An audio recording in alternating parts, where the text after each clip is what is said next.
Hello, Facebook world out there. This is Melinda Hamilton here at the Doc Bookstore. I am the House District Coordinator for 95 for Tarrant County. And this evening, we have two great candidates that will be here and tell you all what they are going to do in this election. First of all, introduce yourself. My name is Ebony Turner. I'm running for Texas House District 96. That area covers Mansfield, a little of Arlington, a little of Fort Worth, a little of Crowley, a little of Burleson, and all of Kennedale. My name is Carlos Walker, and I'm running for House District 97, which represents part of Crowley, Southwest Fort Worth, Benbrook, and White Sullivan. Okay. Carlos, how long have you been in that area that you're running for?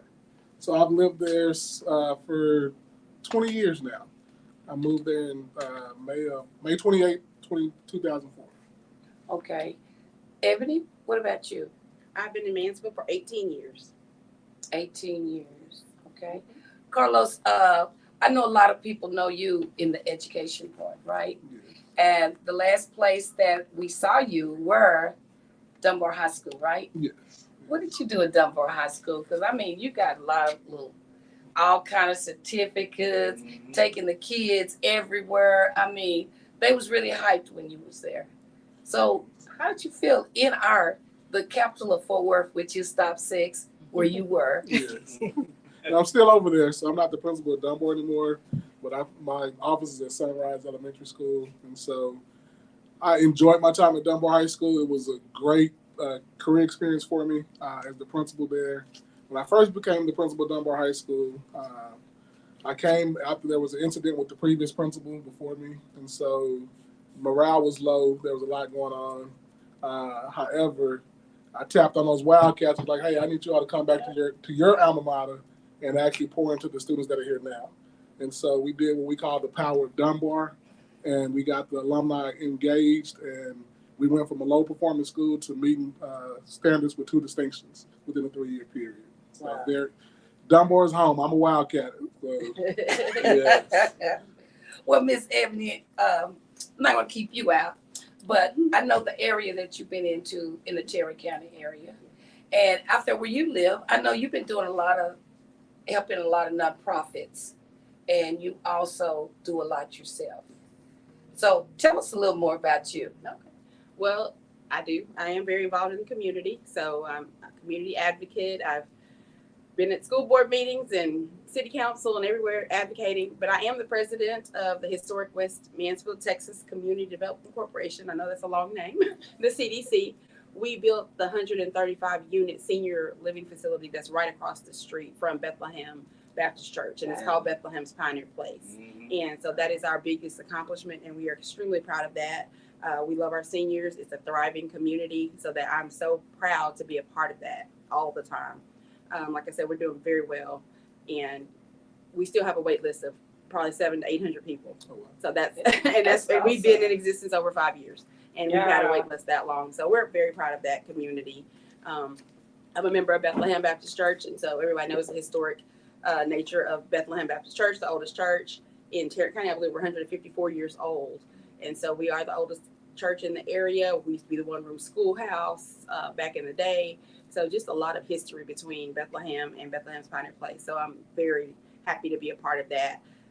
I started Black Mansfield Moms group on Facebook. We now have 3,000 members, and we are extremely active in the community. As I said, we advocate for our parents, our students, our teachers at all levels that we can, and just try to make things better for us. We're a safe space. We promote economic development. We have what we call Small Business Saturdays, where members of the group can showcase their businesses for free, throughout by advertising in the group on the second Saturday of each month. We've hosted candidate forums. We've endorsed candidates. So that's that. I also recently founded the nonprofit EMT Law Future Lawyers Internship Program. So that program pairs law students and college students that want to go into law with attorneys and firms in the DFW area. And so I'm excited about that. We had our inaugural class in the spring of just this past spring, 2024, in partnership with the UTA pre-law program. I'm also a volunteer at Unbound Now, which is an anti-human trafficking organization. And so those are some of the things that I do. I'm a member of Delta Sigma Theta Sorority Incorporated, the Arlington Alumni Chapter. So lots of community service. Obviously, with my sorority, we are social action, and community service is what we do. Ebony, y'all, I mean, that is a lot. If she does not win this position here, y'all, I don't know what to say. But Carlos, let's get to you, back to you. Okay, when you win, don't you love that? When you win, Yes. what changes are you gonna make that be a difference than the previous person there? Tell us about the So, changes you're gonna do in 100 days. 100 I love days. that 100 days, Oh, don't you wow. love that? So for me, when it comes to actually just community involvement, we will host town halls within the community. I definitely want to make sure that, because there's such a divide as far as when it comes to just politics right now, and we need to get past that. And so we have to put people first and make sure people know that they are who we represent, regardless of what your political affiliation is. And so basically, with the first 100 days, I want to really hit the ground and let people know that I'm here to serve all people, not just one sector of town. So that's going to be very important to me when it comes to policy. Public education is my forte, and so really getting down there and trying to see if we can get our public schools fully funded. That's very important to me as well. Looking at providing raises for our teachers, but not just the teachers, just the staff overall. Teachers, a lot of my teachers work 2 jobs, and so that's not good when you're working long hours as an educator anyway, and now you have to go and do something else on the weekend or after hours, which that shouldn't be. You're educating our kids, so that's something we'll be fighting for. Property taxes is something else that we'll be fighting for, trying to make sure that we actually have a system in place to actually lower property taxes, getting the task force together to work on those type of things. That's important to me as well. And then agriculture is really big to me. Texas ranks #1 when it comes to food insecurities. That's a major issue. So that means we have more people in Texas who can't put food on their table than any other state. And so really want to see how we can actually start investing back in agriculture here in the state of Texas as well. Great. So, Ebony, same question. Yes, ma'am. So When you win in your 100 days, what changes are you gonna make different from the previous person that was in that seat? well, it's pretty much, if you've been following me, you know why I decided to run. It's same as Carlos. It has to do with public education.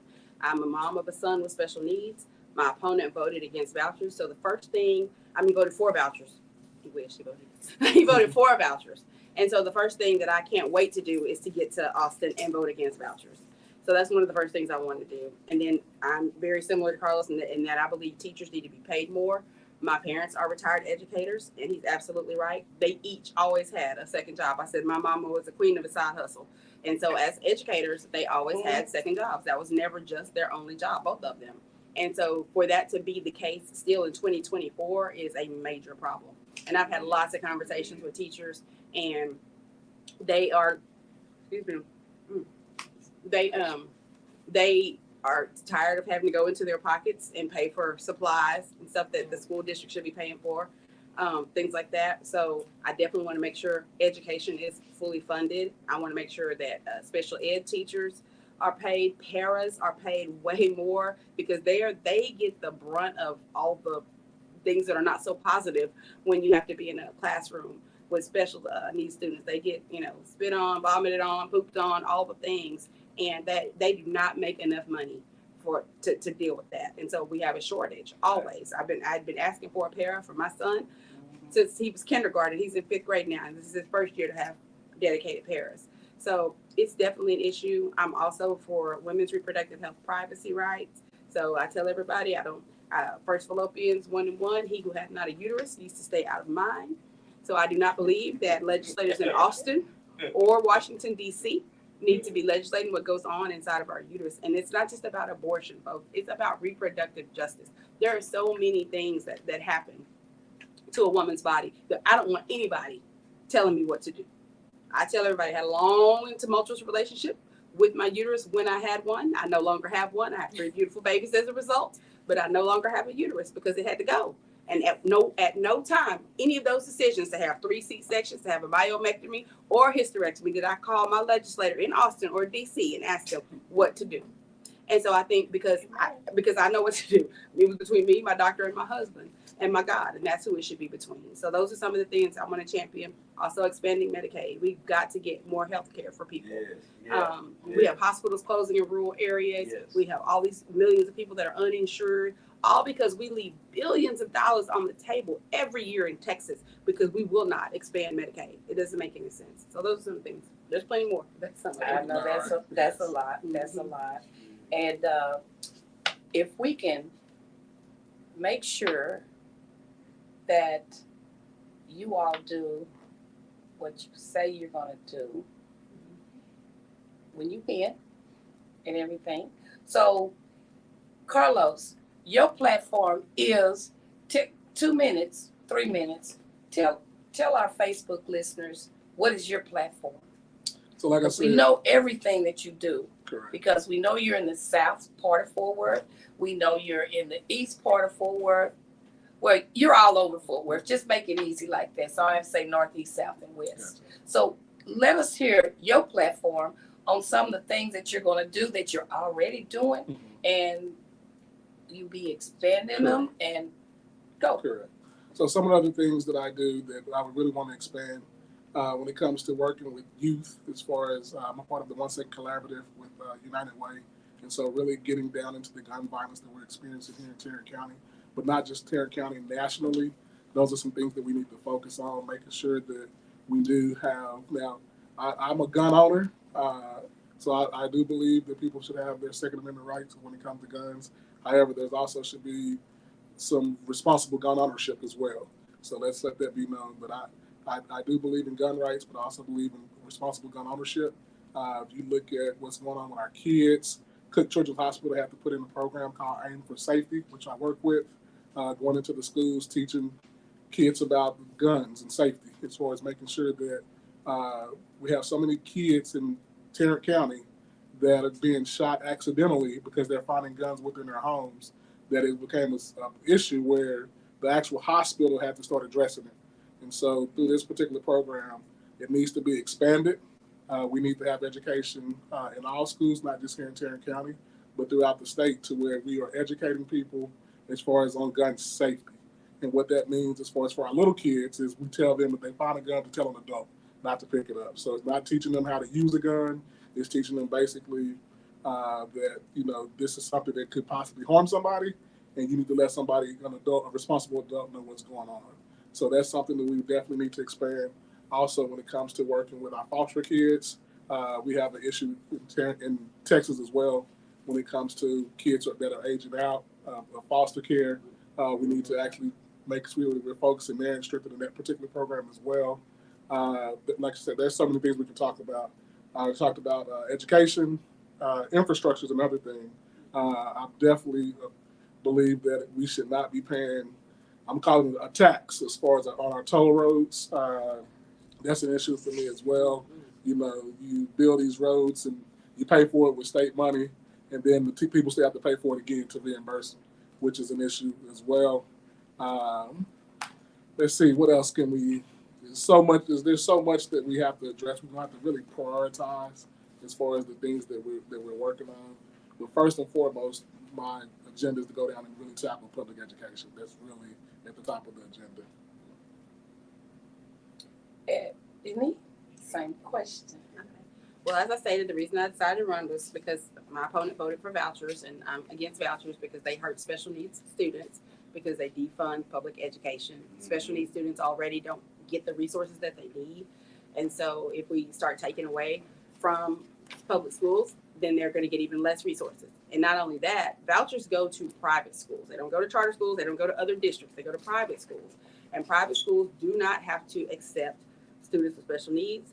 They don't have to provide any special education services to them. So that is not an option for parents with special needs.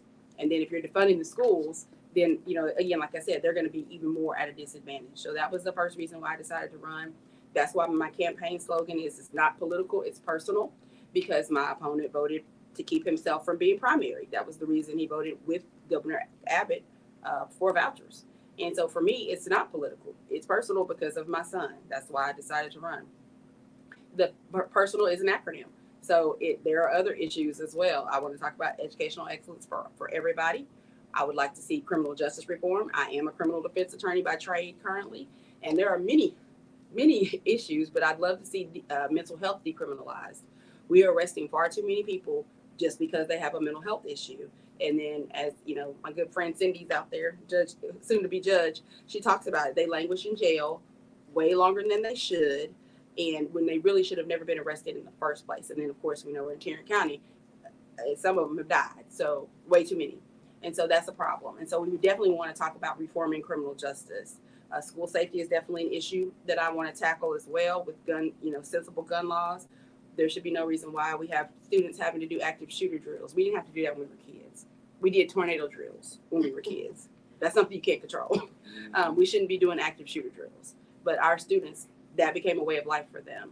And that shouldn't be, all because people don't want to do sensible. They don't want to do better with background checks and mental health checks and waiting periods and, automatic rifles and things like that. So that's some of the stuff I would like to tackle as well.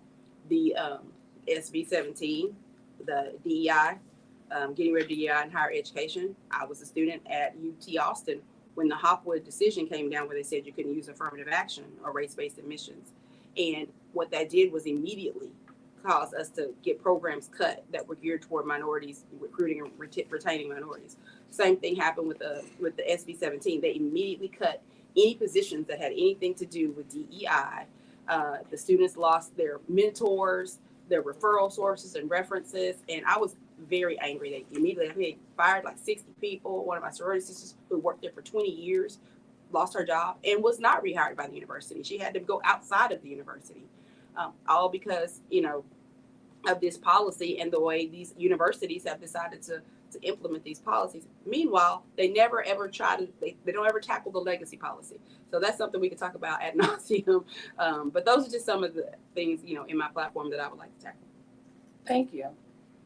Also, I want to thank our audience that's out there. Also, we will take your questions. I will ask them. If you have any more, just give them to Elliot. I want to ask both of you all this because both of you all touched on a subject, guns. Y'all know how guns are with me in reference to my nonprofit. So how do you feel and what would you do about guns in the school? How do you feel about where we've all heard it, I've seen it, about kids buying and taking guns to the schools? Some schools have had kids selling guns in the school. How do you feel about that? Cause I'm gonna start with you because I know some of the areas that we've worked in and stuff like that, they always say certain schools that this has affected, but other schools have also had guns in there that wasn't publicized. But it seems like the schools, some of our people is everybody, but we know what we're talking about. How would you address that in reference to getting some of that out of the schools, working with the education part of it? Correct. So that's part of the reason why we're doing Aim for Safety now, as far as working with kids to let them know as far as the importance of basically responsible gun ownership, because our little kids, kids should have guns, and so part of what we're trying to do is really address the trauma that we're experiencing within the communities as to why our kids are even feeling like they have to have a gun to protect themselves. So really starting there. So basically there's a group of us called the Faces of Change Makers, which includes Roger Miles, who's running for commissioner. And basically we've been doing community trauma training where we're working with the actual community talking about how trauma shows up in our lives and things that we can do to build resilience. And so really wanted to expand that because it teaches, kids skills. It's not just the kids, but the family, because at the end of the day, your family is your first teacher. And what we know is a lot of things that when it comes to trauma, is passed down from generation to generation within the household. And so basically trying to identify the trauma and get down to the root cause as to why, because the guns is the symptom. That's something that's happened for you to actually need a gun. So if we can start addressing those things that are even leading up to you need the gun, maybe we can actually decrease the amount of kids that are bringing guns to school. We have a lot of bullying in the schools, and it starts at the elementary. Correct. And going to the middle school, and then it escalates to the high schools. But sometimes it don't even escalate to the high school because it stops sometime at the middle schools. That we keep a lot of things brushed up under the rug. But would you all bring that out? We will get that clear. Is that what you're wanting to do? That's what we see in you. So we definitely have to address things. So basically, when I was a principal, one of the big deals, I know kids always get into it because there's just different things that goes on. But the longer you let it brew, the more it festers, the worse it gets, because you have more people that get involved, especially when a lot of things start on social media these days, and a lot of times it's brought into the school. And so basically getting a handle on that, having people to sit down, and communications is key. So when you have people to sit down and talk about their differences and come up with solutions, mediation is important. Our educators have to be, equipped to do those type of things. As a principal and assistant principal, I did a lot of mediations with not just the kids, but also in some cases their parents as well, because it was a family thing, and so, but it also goes back to addressing the trauma and the mental health components that are unaddressed. It's hard for me to, at school, if I'm being bullied at home, if I got all these different things going on, especially when it comes to domestic violence, a lot of times it's an outcry. They see things happening at their homes. They can't control that type of stuff. And so the first person to say something to me that I don't like, they're going to get it. And so they explode. Yeah. And so those are some of the things that we have to start trying to address, and it's a systemic thing. So we have to really focus on the entire family. That's why for me, all my programming as an administrator is not just focused on the kid, it's focused on the entire family. Because at the end of the day, the parent is the first teacher. So Ebony, how do you feel about the guns in the schools? Well, of course, I don't want guns in the schools. I definitely don't think teachers should be armed. I don't think that's the solution either. One of the things I advocated for, specifically after the Timberview shootings, that was the biggest recent thing that happened in Mansfield. Not the only thing, but it was just that's the thing that made it to the news, obviously, because the students and the teachers that were shot. And so I advocated for clear backpacks, and I know that sounds like prison, and unfortunately, I prefer safety, so I advocate for clear backpacks. School board members. We did get metal detectors, so I'm glad that happened. Unfortunately, when bad things happen, we have to tighten up security. I walk through security every day when I go to any courthouse. It's just one of those things that has to happen until we actually get some sensible gun reform.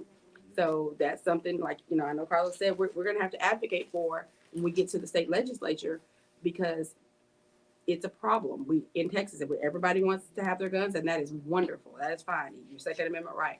But I personally don't believe everybody needs a semi-automatic weapon. So they're just in that everybody doesn't need a gun. If you have mental health issues, it's documented, then you don't get a gun. So we need to tighten up our background checks, tighten up our mental health checks, and ensure that guns are nowhere near students. We actually have a gun shop not too far from Legacy High School. People complained about it. They said there was nothing that could be done. And so we hope and pray nothing happens, but there is a gun shop, right? You can look at it from Legacy High School. So that's a problem. Yeah.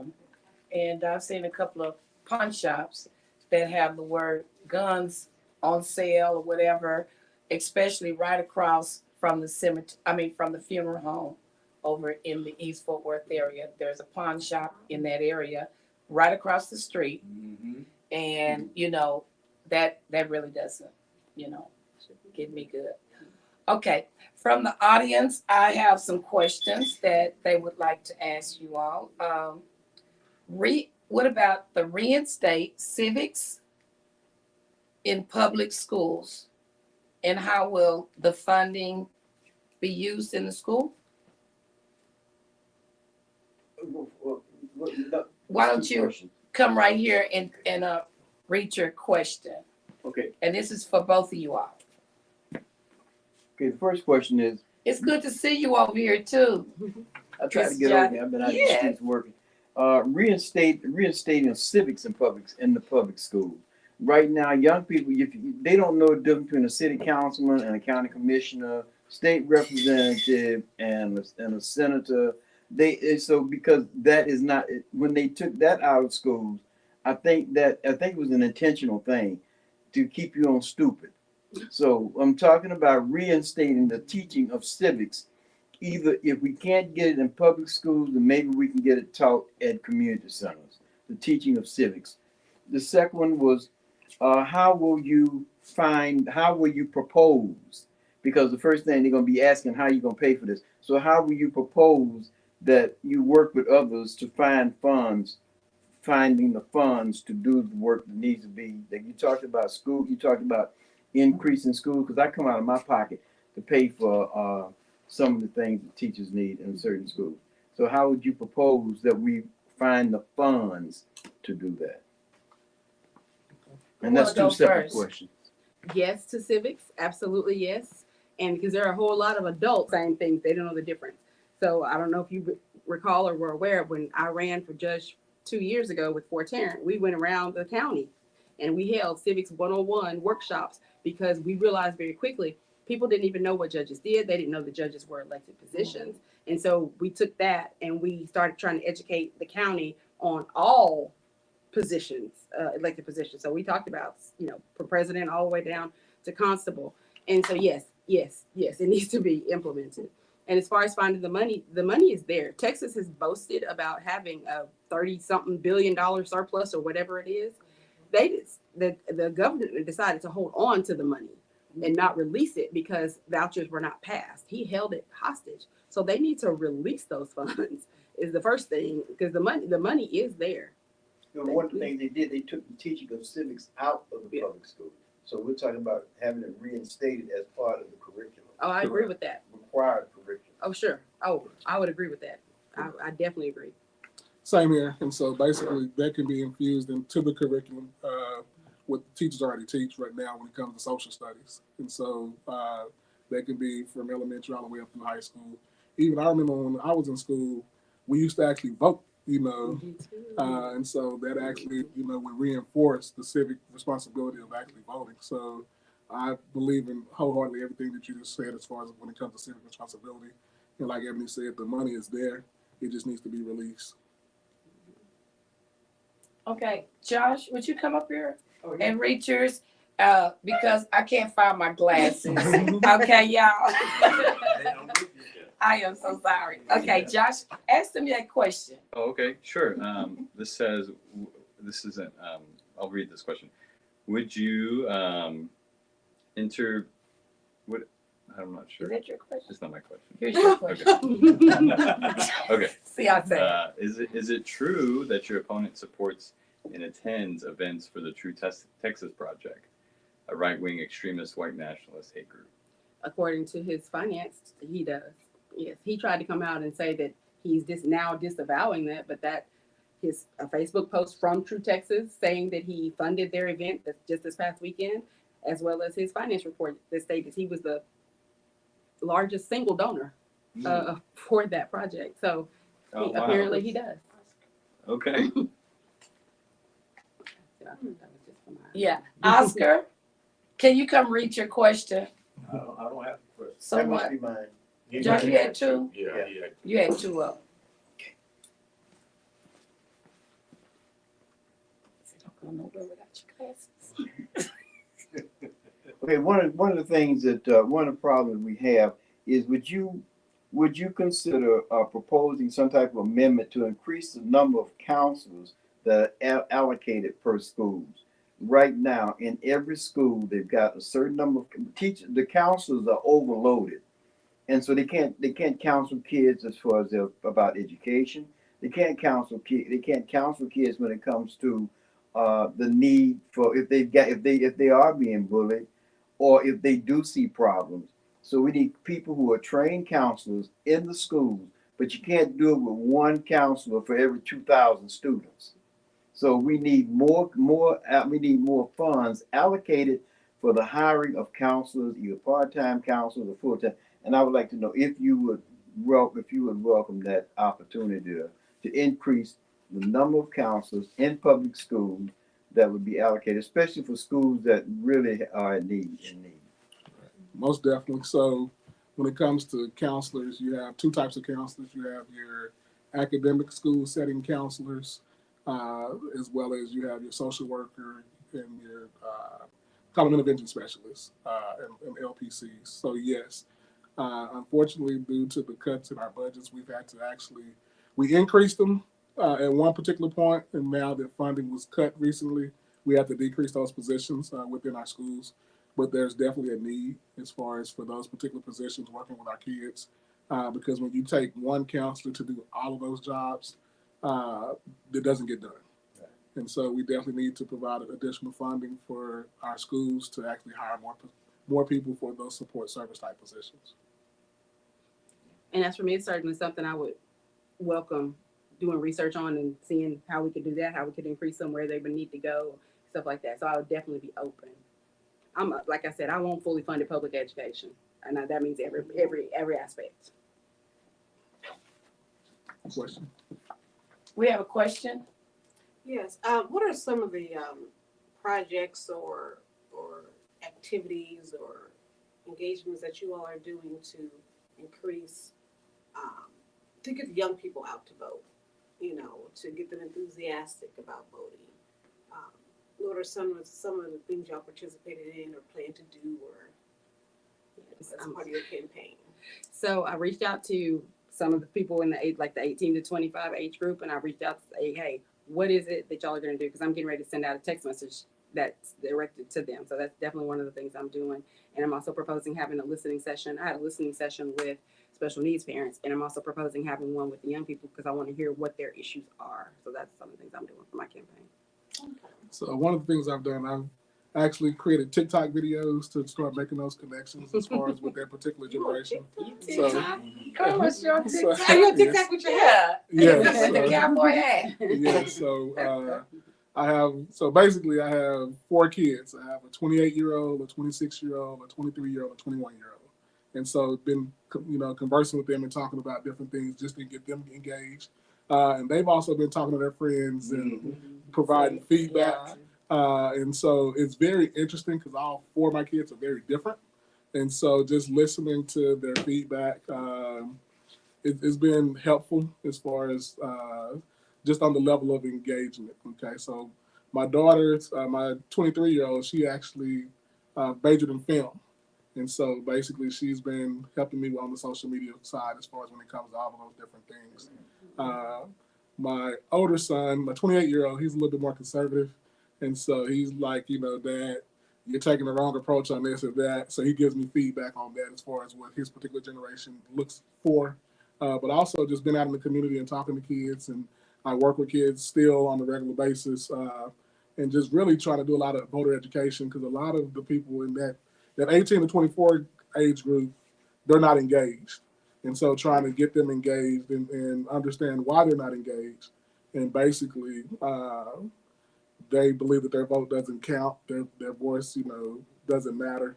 And so in telling them, so basically what I've been telling those particular students, or let's say students, that particular age group, is that you have the opportunity to actually have a voice and a say on who sits in particular seats. So let's say that you got in trouble.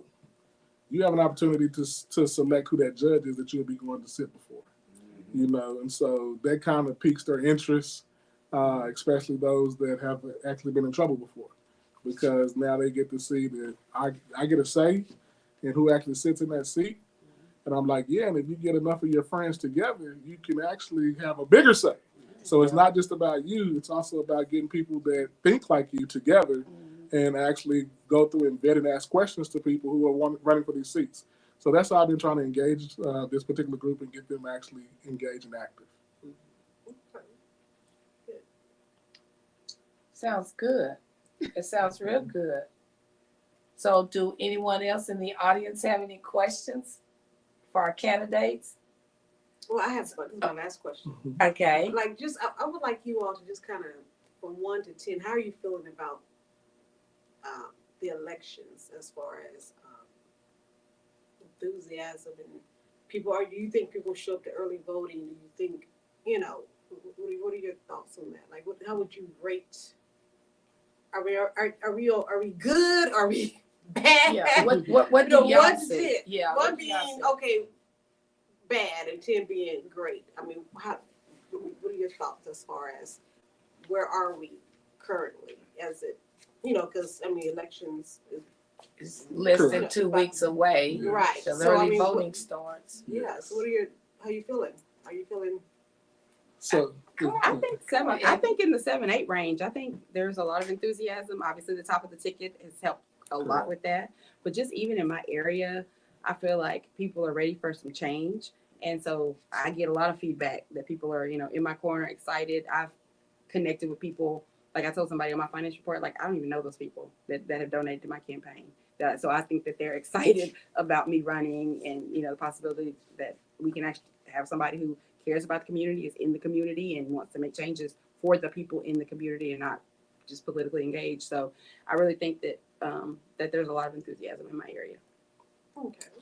and so for me, I would say I'm about in the 7 range, 6 to 7 range, for the simple fact that the way the district was drawn up, with the inclusion of Benbrook and White Settlement that was added, and so they tried to fortify this particular district to keep it to where it couldn't be flipped.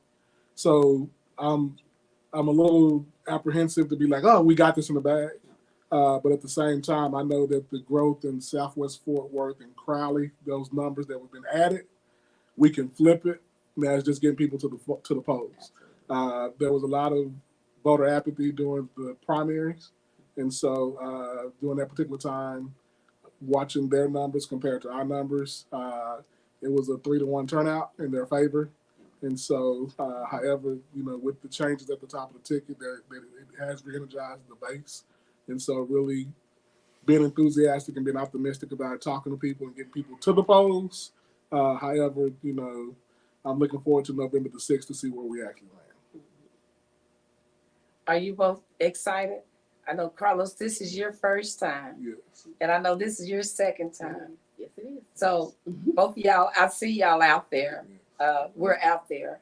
And we have volunteers that are on the ground almost every day, if not every other day.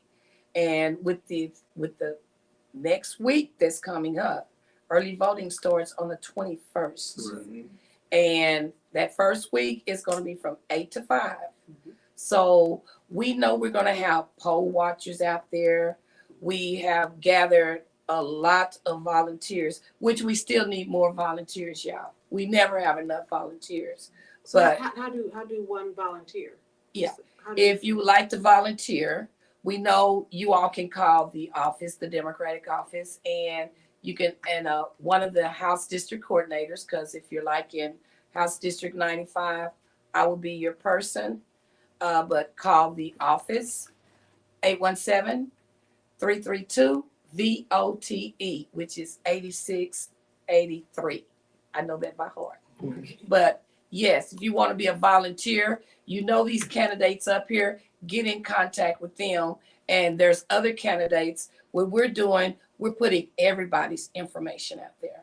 So you need extra, we will be out there, because on Saturday, the 12th and the 19th, we will be at the Turkey Den from 2 to 5, making phone calls for people to get out and vote, because early voting is getting ready to start. So we will be there on the 12th and the 19th. So you all out there, you all out here. So if y'all need to come and do something, come up to the Turkey Den, make some phone calls, text or whatever. But we do need everybody. We need everybody. From the top to the bottom, we need you all to vote from the top to the bottom. Yes, indeed. I know we're getting a little late here, but we're going to do closing. And your closing remarks, let's let you go first. Okay, for sure. Thank you. Well, thank you for having us here today. Thank you, Danya, for letting us be here at the Doc Bookshop. This wonderful. I always love coming here. So appreciate that. Thank you, Melinda, for moderating. And thank you to Carlos for being here too. So I'm Ebony Turner. I'm running for Texas House District 96. As I stated, that is Mansfield, all of Kennedale, a little bit of Arlington, a little bit of Burleson and Crowley and Fort Worth. Just like Carlos said, they tried to gerrymander the heck out of it so that they could keep it red. And so that's why it's a little crazy. I just tell people you have to look it up. You have to look up and see, because one street may be my district, one street may be 94, one street may be 97. It's that crazy. And so just make sure you look it up. You can go to Tarrant County Voter Lookup, and it'll tell you who all the people that represent you are. You can get a sample ballot there. So we're just asking everybody to come out. I am asking everybody to come out and vote early. So October 21st through November 1st, that should be your time. November 5th, it just needs to be just the gravy, but it needs to be your time to come out to vote, because we don't know what shenanigans may happen. We don't know what may happen. So please, please, please vote early. Vote all the way down the ballot. If you want to volunteer specifically for my campaign, you can go to my website, www.ebforhd96.com. That's EB for HD96.com. There's a link there where you can sign up to donate, volunteer, all the things. So please, please, please, I appreciate your support if you live in House District 96. Thank you. That's Ebony Turner. Yes, Mr. Dr. Carlos Walker. So Ebony said it all. I just want to reiterate, basically, your vote is your voice. So we really want you to express yourself when it comes to casting your vote. We need everybody to the polls, like she said, vote up and down the ballot. We have great candidates that are on the ballot. So, I mean, we have one here in this audience, Cindy. Like I said, we have, yes. So definitely make sure that you're up and down the ballot. I hope at this particular point you check your registration to make sure that you are actually good to go. Yes. Keep checking. Yes, continue to check it. Yes, because that's important. I had to check mine. Mine pulled up and it said that I had some issues. So I had to call Austin personally, like, hey, I'm a candidate. Why am I having issues? So we know that, things happen. So make sure that you're doing that. It's very important. Like I said, we can flip these seats. We can, but you have to participate in order for us to do that. And so I'm grateful for the opportunity to be here, to have opportunity to speak here at the Doc Bookshop. I want to make sure that you all know that we're here to represent you at the end of the day. It's not about just us. We're here to represent the voices of the masses. Absolutely. I want to thank all of you all. Ebony Turner, Dr. Carlos Walker, good luck. We are here for you. And thank all of you all for coming out tonight. Thank you. Can I just answer a question that she asked about how do you become an election worker or election judge? If you go to my website, I've got all the information there. You just push on a button, it'll take you to the form that you fill out. It goes straight to the election office. You get paid $15 to $20 an hour to be an election judge or election worker. They also make work. The website is stormerfortexas.com, and there's a tab called Get Involved. And also on that tab, there's something called Neighbor to Neighbor. You push that button, sign up for that, and it will show you all your nicest neighbors that are around you. So you talk to all these people, make sure they know your 10 closest neighbors, and then after you talk to all them, if you want to talk to some more, you can talk to some more. And it's just addictive. I've knocked on over 3,000 doors this campaign. Oh, wow. But it's great to know who all your best neighbors are.